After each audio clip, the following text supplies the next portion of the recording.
The deadline to work out a deal with Iran to limit its nuclear program is now just weeks away, and the Obama administration continues to negotiate despite strong opposition from Israeli Prime Minister Netanyahu. If there is a deal, what role will Congress play? Joining us now, Wisconsin Senator Ron Johnson, a member of the Foreign Relations Committee, and from Florida, Senator Bill Nelson, who sits on the Armed Services Committee. Gentlemen, let's start with something that the two of you may agree on. If the U.S. and its allies work out a deal with Iran, Senator Johnson, will Congress have to approve it? Good morning, Chris. I certainly hope so, and that's certainly what the Corker-Menendez bill is going to lay out, and we'll hopefully mark that up in committee next week.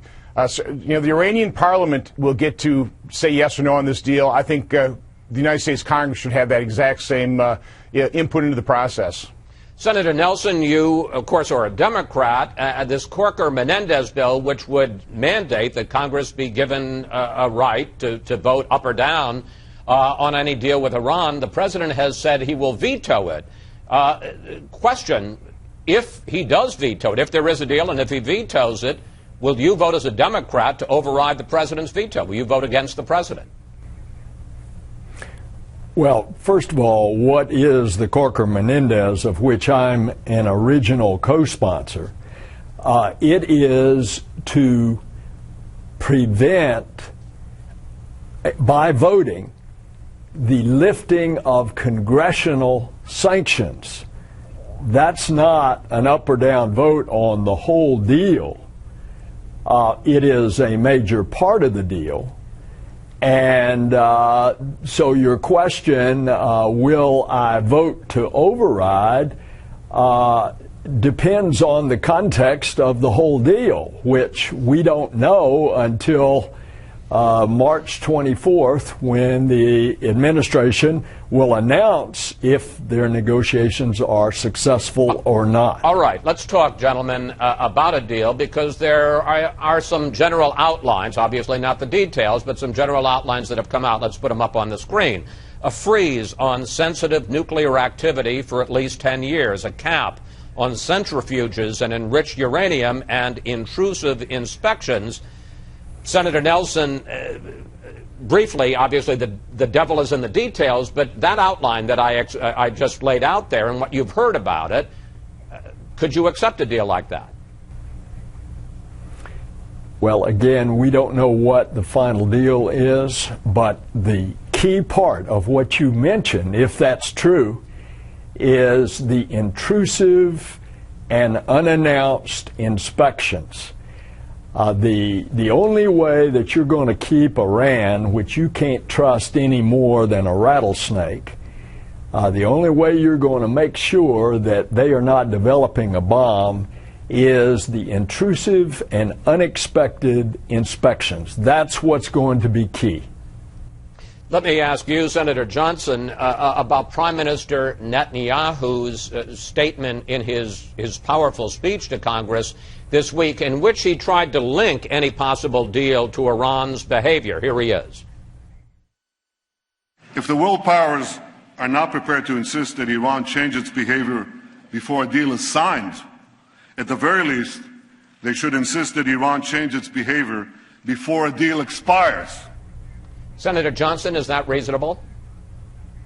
It really is, and that was an extraordinary speech. It was a courageous speech, because Prime Minister Netanyahu came to America to alert Congress and America to what he views as an existential threat to the state of Israel, and Iran is the primary sponsor, state sponsor of terrorism around the world. Its influence is growing in the region, and this deal, as it's being described with a sunset provision, doesn't stop nuclear proliferation. It will probably hasten it, as we're already hearing Saudi Arabia is met with Pakistan. They'll just purchase a nuclear weapon, and this region will become even more dangerous. So this is a bad deal. I agree with Prime Minister Netanyahu, and he was just coming here to America to alert it, and he paid a political price for doing so, but it was a real courageous act of his. Here was President Obama's response to the Netanyahu speech. Take a look. What I can guarantee is that if it's a deal I've signed off on, I will be able to prove that it is the best way for us to prevent Iran from getting a nuclear weapon. And for us to pass up on that potential opportunity would be a grave mistake. Senator Johnson, this sort of is where the rubber hits the road here. I understand that you just don't want any deal, but isn't there a price to be paid if these negotiations fall apart? And I know at this point you're very suspicious, as a lot of people are, about the deal the president's working out. But if you don't get a deal, and you can argue this isn't a perfect deal or far from it, Iran ramps up its nuclear program. We've said that we would take out that program. Are you prepared for the possibility of the U.S. going back to war in the Middle East? You know, Chris, everybody's been saying that Iran cannot be allowed to get a nuclear weapon. I agree with that. This negotiation was lost at the start when this administration basically allowed Iran to continue to enrich uranium, contrary to every UN resolution for the last decade that says that Iran has to suspend the enrichment of uranium. And so, you know, this paves the way, as Prime Minister Netanyahu said, for Iran to basically weaponize its nuclear program. There is no peaceful nuclear program in Iran. There's no reason for them to enrich uranium other than for a weapon. So President Obama, in this instance, again, is just denying the reality situation. And that's what Prime Minister Netanyahu basically pointed out with real clarity. Here's who Iran is. They're evil. Well, okay, but I just want to, so you're saying he's already lost the deal. So basically you're saying he has. Whatever he comes up with here, you think is a bad deal and the U.S. shouldn't make. Well, listen, we'll see what deal it is, because I really don't know the details, but a sunset provision allowing maybe 6,500 centrifuges to continue to spin, that is not a deal that's acceptable. So then what happens?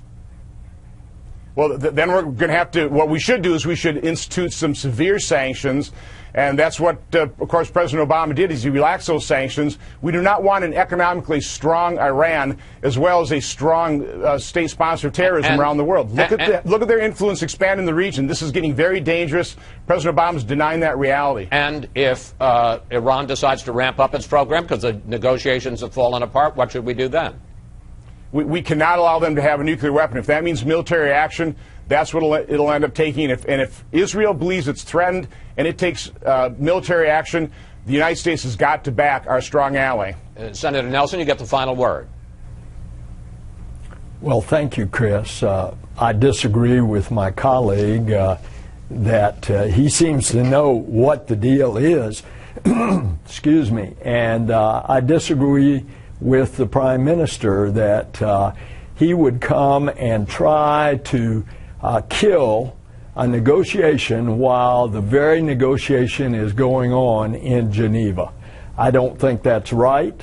And I don't think it's right also that he would come in front of the U.S. Congress as the representative of the American people 2 weeks before an election. That's not right. So let's get through all of this. Let's see what the negotiation produces. Right. Let's hope there's an alternative to war. But at this point, we don't know. Senator Nelson, Senator Johnson, I want to thank you both. Thank you so much for joining us today, and we will stay on top of these negotiations. Every day, Chris.